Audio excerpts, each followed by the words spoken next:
E aí galera, bem, no vídeo de hoje nós vamos falar sobre empresas muito famosas, empresas que fizeram muito sucesso no mercado e que tiveram produtos muito conhecidos, porém que hoje em dia não existem mais, empresas que acabaram falindo. Bem, eu sou o Gonçalo e no vídeo de hoje nós vamos falar sobre empresas muito famosas que não existem mais.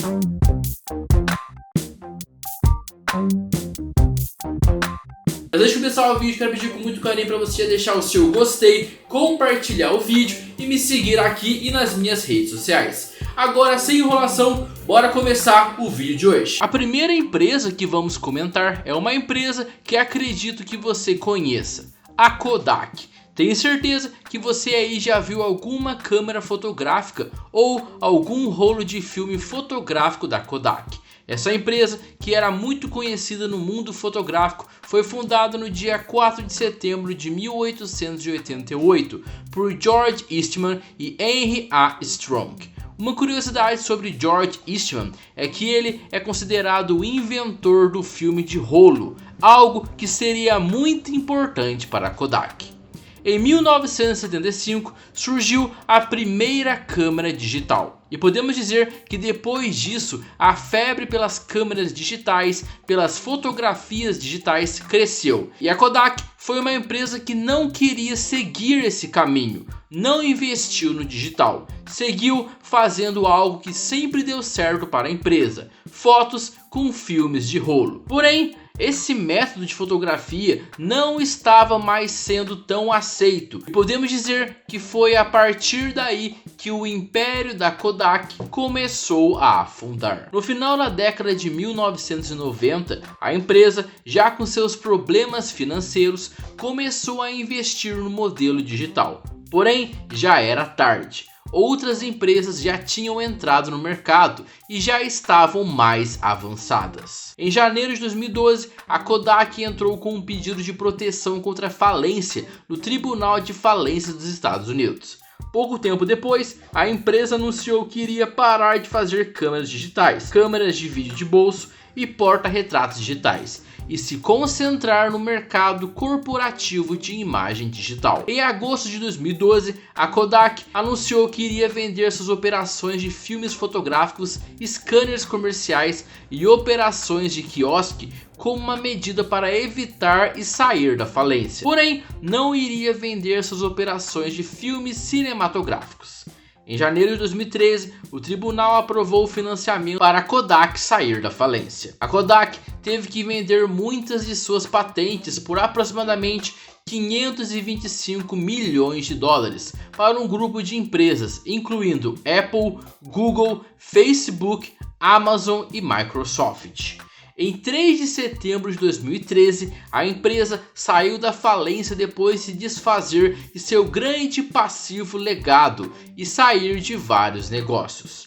Ou seja, fazendo um breve resumo, a empresa precisou vender vários dos seus negócios, precisou vender várias patentes, vários projetos que tinha para poder gerar dinheiro e não falir totalmente. Então, podemos dizer que a Kodak falir mesmo, não faliu. Porém, já não é mais a mesma que conhecíamos há algum tempo atrás. A empresa já não tem o poder e nem mesmo os produtos e serviços dela, como se ela realmente não existisse mais. Em resposta à pandemia da Covid-19 em 2020, a Kodak anunciou que começaria a produção de materiais farmacêuticos, ou seja, já não é mais a empresa forte do ramo fotográfico. A próxima empresa que vamos falar é uma empresa que antigamente era considerada referência em celulares. Se hoje em dia você fala que tem um iPhone, um Motorola, antigamente se você dissesse que tem um Nokia, você era uma pessoa descolada e chique. Então vamos falar sobre a Nokia. A Nokia Corporation é uma empresa multinacional finlandesa fundada em 1865 por Fredrik Idestad, Leo Michelin e Edward Pollon. A Nokia é uma empresa voltada à tecnologia de comunicação, principalmente de celulares. Desde 1997 até 2012, a empresa era líder no mercado de celulares, sendo que em 2008 detinha aproximadamente 40% do mercado de telemóveis e smartphones. Em 2018, a Nokia empregava 102.761 pessoas em 100 países, operava em mais de 150 países e tinha receitas anuais de cerca de 12,73 milhões de euros. Ou seja, a empresa era um sucesso. E antigamente era muito comum falar que tinha um Nokia, que tinha o famoso Nokia tijolão. Então isso mostrava que a empresa era boa. E isso, se compararmos com a Kodak, mostrou que eles não iriam mudar o jeito deles. Porém, igual a Kodak teve as câmeras digitais, a Nokia teve o iPhone, que foi um concorrente que podemos dizer fez com que a Nokia não quisesse inovar. A Nokia achou que iria conseguir ganhar de novos celulares e continuou apostando em coisas antigas, em tecnologias que antigamente eram boas, porém que mais para frente poderiam ser ultrapassadas. Se pesquisarmos quais foram os grandes erros da Nokia, podemos listar o não medo da concorrência, principalmente do iPhone. A Nokia tinha uma segurança muito grande que iria continuar sendo a líder de mercado.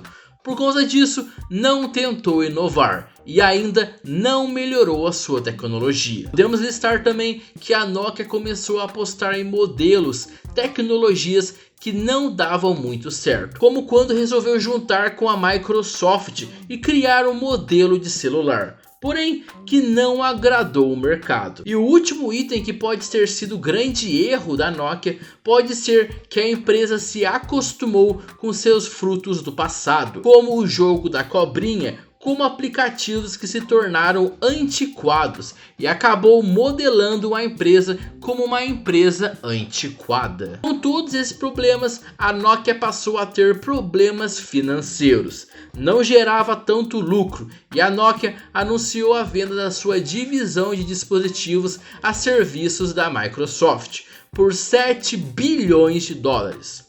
A venda foi positiva para a Nokia na medida em que impediu a falência da empresa.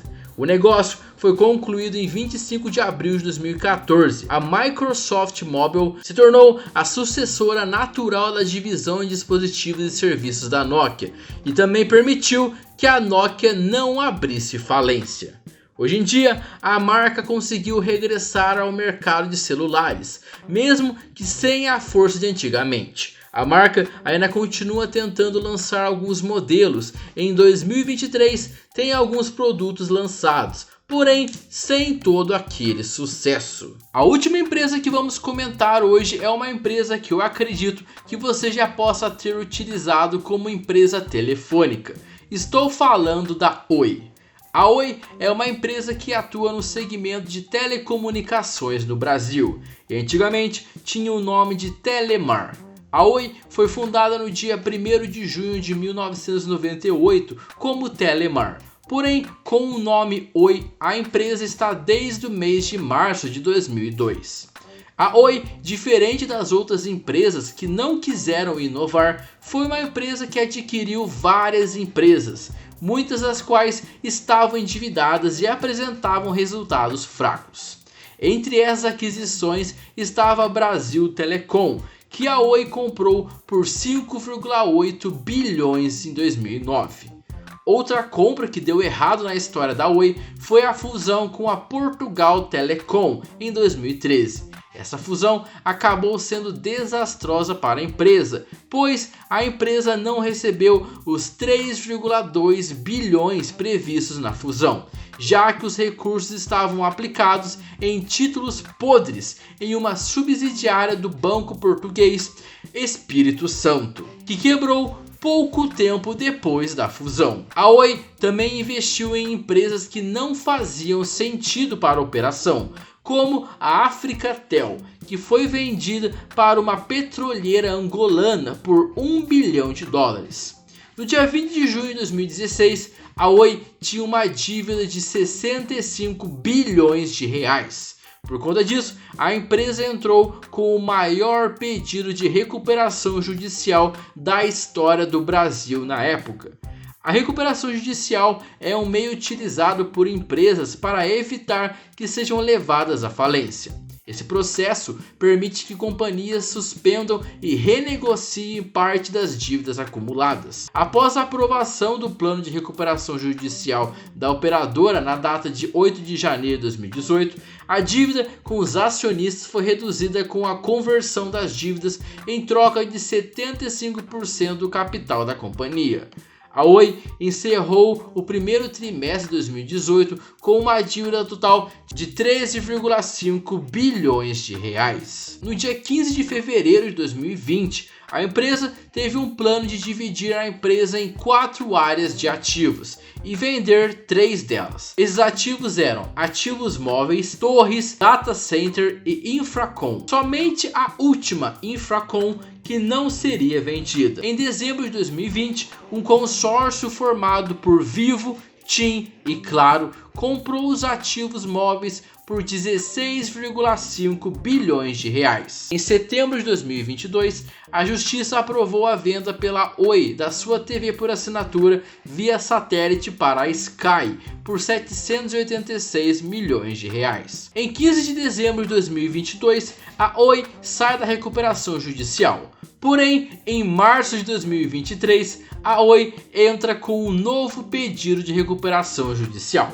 Ou seja, percebemos que compras mal feitas deixaram um problema enorme na empresa, que mesmo ela conseguindo recuperação judicial, ela não conseguiu se recuperar e acabou se afundando muito mais. Bem, esse foi o vídeo de hoje. Agora eu quero saber de você. Você aí já utilizou algum produto dessas empresas? Você aí conhecia essas empresas? Deixa aqui nos comentários. Bem, mas se você gostou do vídeo, já deixa o seu gostei, compartilha o vídeo com a sua família, com seus amigos, com aquela pessoa que você sabe que já usou algum produto dessas empresas, que já conheceu alguma dessas empresas. E siga aqui e nas minhas redes sociais. E antes de ir embora, dá uma olhada em mais algum vídeo que eu tenho aqui. Eu tenho certeza que você pode gostar de mais algum. Demorou? Então é isso. Muito obrigado por mais um vídeo. Nos encontramos no próximo vídeo. E é nóis. Valeu, tamo junto e fui!